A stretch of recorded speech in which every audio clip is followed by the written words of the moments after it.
नागौर सांसद हनुमान बेनीवाल आज अपने समर्थकों के साथ वीर तेजाजी मंदिर पहुंचे, जहां उन्होंने पूजन अर्चन किया। उधर पुलिस ने 24 घंटे के अंदर ही दोषियों को पकड़ने की तुरंत कार्रवाई की है। उसके बाद मंदिर के पुजारी और स्थानीय लोग संतुष्ट दिखाई दे रहे हैं। लोग अब तेजाजी महाराज की मूर्ति की दोबारा विधिवत प्राण प्रतिष्ठा की तैयारी में जुट गए हैं। साथ ही इस मुद्दे पर नेताओं को राजनीति न करने की भी अपील की जा रही है। तेजाजी मंदिर के लिए जमीन देने वाले बिरधी चंद और मंदिर के पुजारी मनोज कुमार शर्मा ने नेताओं से अपील की कि वे इस मुद्दे पर राजनीति ना करें।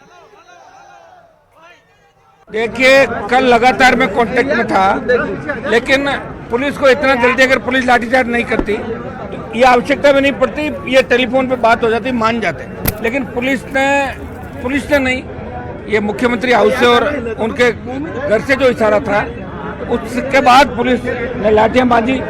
और आपने देखा होगा कि नौजवानों के अंदर जो जोश है, जिस तरह राजस्थान में बात चली कि हजारों लोग चलेंगे कल सांगानेर, राजस्थान सरकार डर गई और थाने में मंत्री चले गए। पहली बार आपने देखा होगा कि सरकार के 3 मंत्री थाने के अंदर इनको छुड़ाने के लिए पहुंचे कि जल्दी जल्दी मामला निपट जाए। हनुमान बेनीवाल कल नहीं पहुंचे, यही कारण था।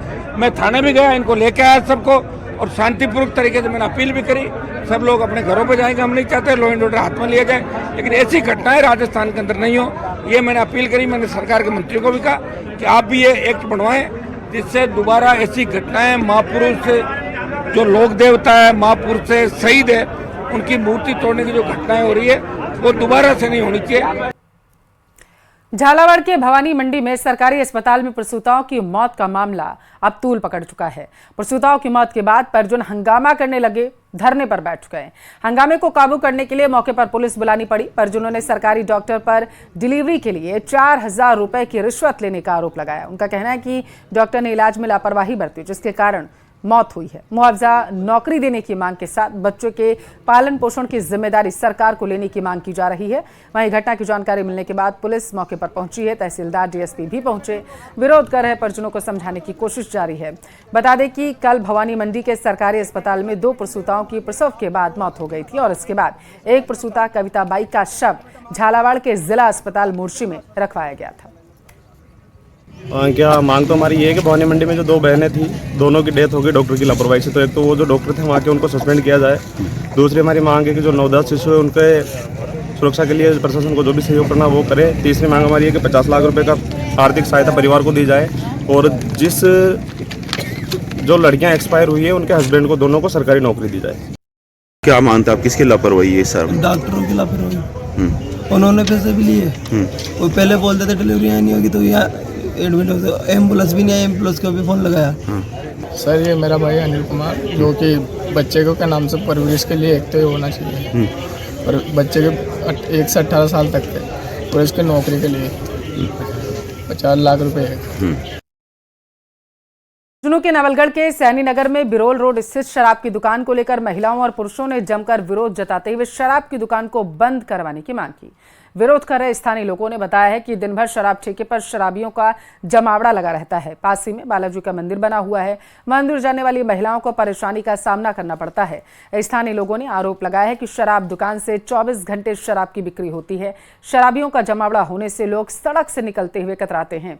उन्होंने बताया है कि शराब ठेके के कारण माहौल खराब होता है। शराब ठेके के पास जमे हुए शराबी अश्लील भाषा का इस्तेमाल करते हैं, जिससे छोटे बच्चों पर दुष्प्रभाव पड़ता है। स्थानीय लोगों ने शराब के ठेके को बंद करवाने की मांग की।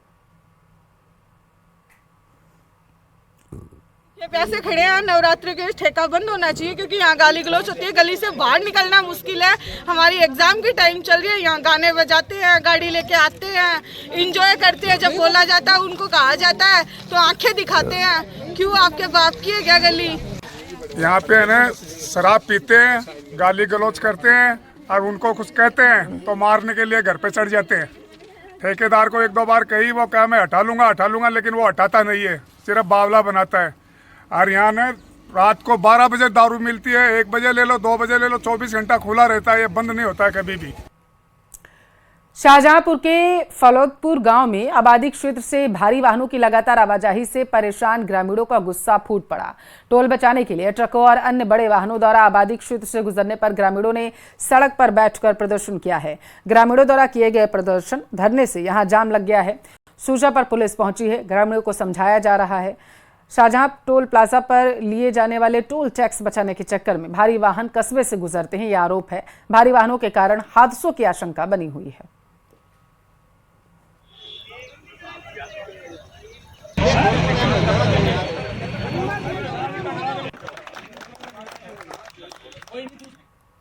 अलवर शहर में बाला किला से नीचे करणी माता मंदिर में मेला शुरू हो चुका है, जहां सुबह से ही भक्त पहुंचकर माता की पूजा कर सुख समृद्धि की कामना कर रहे हैं। वन मंत्री संजय शर्मा भी सुबह करणी माता के मंदिर पहुंचे। पूजन कर देश और प्रदेशवासियों के लिए खुशहाली की कामना की गई। वन मंत्री ने मेले की व्यवस्थाओं का जायजा लेकर अधिकारियों को निर्देश दिए कि मेले में आने वाले श्रद्धालुओं को किसी भी प्रकार की तकलीफ न हो। वन मंत्री संजय शर्मा ने कहा कि राजस्थान स्थापना दिवस को ऐतिहासिक बनाने के लिए मुख्यमंत्री वचनलाल शर्मा के नेतृत्व में प्रदेश भर में साप्ताहिक कार्यक्रम किए गए हैं। नव संवत है और नवरात्रों की स्थापना भी है और मैं सौभाग्यशाली हूँ कि अलवर में अरावली की तलाटी में बसी हुई जो हमारी माँ करणी माता का मंदिर है, उसमें आज मुझे आकर के पूजा अर्चना करने का सौभाग्य प्राप्त हुआ है। साथ ही साथ आज राजस्थान के स्थापना दिवस भी है, जिसको पूरा राजस्थान आज हर्षोल्लास के साथ मना रहा है। नव संवत है, तो आज जब मैं यहाँ मंदिर में आ रहा था तो शहर में अलग अलग जगह नव संवत के जो नया वर्ष है हिंदू रीति रिवाज के हिसाब से, तो आज अलवर शहर बड़े उत्साह के साथ उस नव संवत को भी मना रहा है। मेला आज से प्रारंभ हो गया है और ये शहर से दूर अरावली की घाटियों में बसा हुआ मंदिर है। तो इसमें पूरे अलवर जिले के अलावा राजस्थान, पूरे राजस्थान, हरियाणा, पंजाब, मध्य प्रदेश, यहाँ तक कि बिहार से भी यहाँ पे दर्शनार्थी दर्शन करने के लिए आते हैं। चूरू के राजकीय भरतीय अस्पताल में लपका गिरोह के खुलासे के बाद प्रशासन सख्त हो चला है। मेडिकल कॉलेज के प्रिंसिपल डॉक्टर एम पुकार ने अस्पताल अधीक्षक डॉक्टर दीपक चौधरी के साथ अस्पताल का औचक निरीक्षण किया। गैर हाजिर डॉक्टर, नर्सिंग स्टाफ पर कार्रवाई की गई। प्रिंसिपल ने अस्पताल के emergency ward, labour room, doctors OPD, रोगी पंजीयन काउंटर, दवा वितरण काउंटर सहित कई जगहों का निरीक्षण किया। उन्होंने वार्ड प्रभारियों को निर्देश दिए हैं कि व्यवस्थाएं दुरुस्त की जाएं। निरीक्षण किया गया।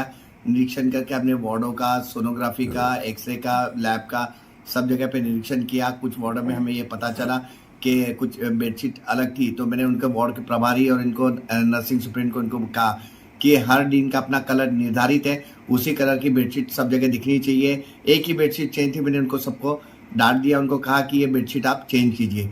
और हमने इस अस्पताल में एक रिलीविंग रूम भी बना के रखा है, जहाँ पे कुछ नर्सों की ड्यूटी लगा रखी है, जहाँ पे हमको जब भी जरूरत हो इमरजेंसी में हम उनको ड्यूटी लगाएंगे। और उनके हमने सब व्यवस्था अच्छे से करके रखी है रूम के लिए। और इस राउंड के दौरान जेआर कुछ डॉक्टर की कंप्लेंट शिकायत मिली मुझे डॉक्टर्स की तरफ से कि वो ठीक तरह से वार्डों में काम नहीं कर रहे थे। हमने एचओडी को बुला के उनको निर्देश दिए। कोटपुतली से बड़ी खबर है। अंतर्राज्यीय हथियार तस्कर गैंग का शिकंजा देखने को मिला है। पुलिस ने गैंग के 2 सदस्यों को गिरफ्तार किया। गिरफ्तार आरोपी विकास गुर्जर, कोनेडा और सुनील यादव हैं। पाटन इलाका निवासी हैं। आरोपियों से भारी मात्रा में अवैध हथियार जब्त किए गए हैं। बताया जा रहा पूछताछ जारी है। आरोपी विकास गुर्जर है पनियाला थाने का हिस्ट्री शीटर, जबकि सुनील लूट के मामले में वांछित है। कोटपुतली पुलिस और डीएसटी टीम ने संयुक्त रूप से कार्रवाई की।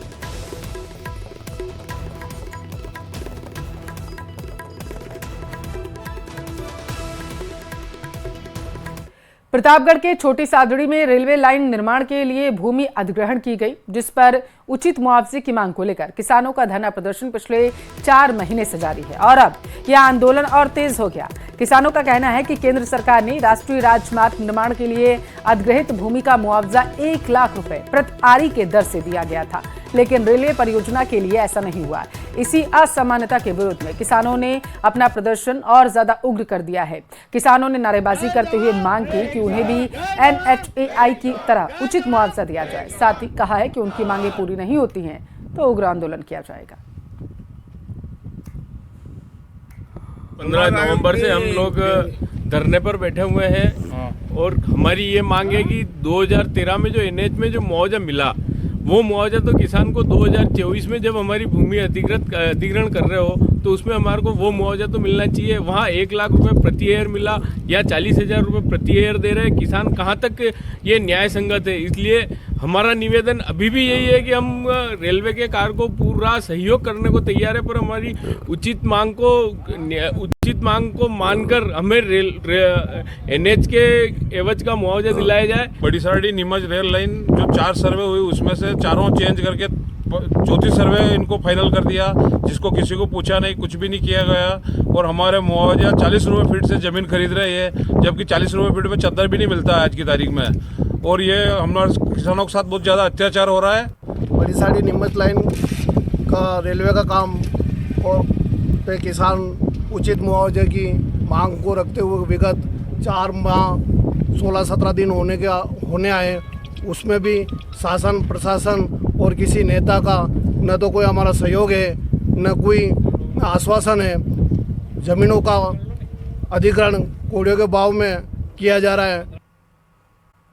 रूणीचा नगरी रामदेवरा पहुंचे। बेटा ने बाबा रामदेव समाधि स्थल पर दर्शन करके देश में अमन चैन खुशहाली की विशेष रूप से मंगल कामनाएं की। रामदेवरा पहुंचने पर बाबा रामदेव समाधि समिति कार्यालय में MS बिट्टा को साफा माला और शॉल ओढ़ाकर अभिनंदन किया गया, उनका स्वागत किया गया। MS बिट्टा चैत्र नवरात्र और हिंदू नववर्ष पर विशेष रूप से बाबा की समाधि के दर्शन करने के लिए पहुंचे थे।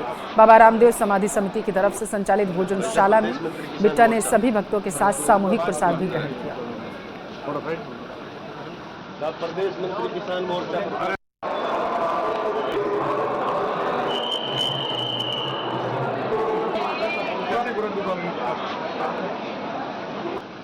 वैसे प्रदेश मंत्री किसान मोर्चा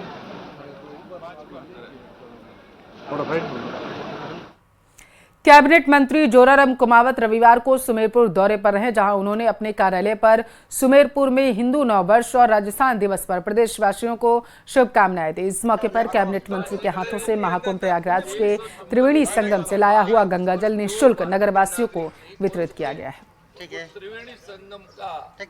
राजस्थान की स्थापना दिवस हमेशा चैत्र नवरात्रि से मनाया जाना चाहिए था, लेकिन पिछले लंबे समय से वो अलग तिथि को मनाया जा रहा था। लेकिन हमारे लोकप्रिय मुख्यमंत्री माननीय भजनलाल जी ने ये राजस्थान स्थापना दिवस को चैत्र शुद्धि प्रतिपदा से मनाने का निर्णय लिया। हमारी सरकार ने निर्णय लिया और आज पूरे राजस्थान में राजस्थान स्थापना दिवस मनाया जा रहा है। और यहाँ वक्त है एक छोटे से ब्रेक का।